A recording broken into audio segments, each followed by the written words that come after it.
So there's three things that we'll be prioritizing in Washington Days this year. The first of which is awareness about bleeding disorders. Let's keep in mind this is in early March. March is Bleeding Disorders Awareness Month. And there are lots of members of Congress who are new. There are 74 new representatives in the House of Representatives. These are people who might not know anyone with a bleeding disorder. They usually, sometimes you say, do you know anything about hemophilia or bleeding disorders? Oftentimes folks will say, yeah, I've heard of hemophilia, but tell me a little bit more. Rarely do they know anything about von Willebrand's disease or rare bleeding disorders. It's an opportunity to educate and to make a connection with those that they represent in elected office.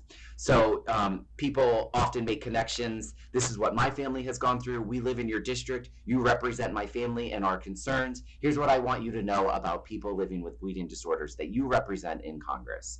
We also will be talking about federal funding for bleeding disorder programs that pertains to research, to surveillance, and to the support of the Hemophilia Treatment Center network across the country. The federal government funds the 140 plus HTCs across the country that provide specialized care for folks with bleeding disorders. That funding is rarely in jeopardy, but if you're not up on Capitol Hill explaining the importance of all of those funding levels, they could be at risk. So year after year, we talk about why the funding for bleeding disorder programs is paramount to the community that we represent.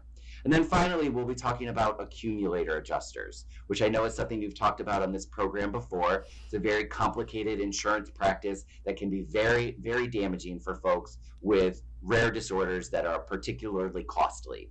We had a bill in the last Congress. It was bill number 5801. It will be getting a new bill number because the way Congress works is every time there's a new congressional cycle, you have to refile the bills and they all get new bill numbers. So it will have a different bill number, but it will be introduced in the House of Representatives, we hope by the time of Washington Days.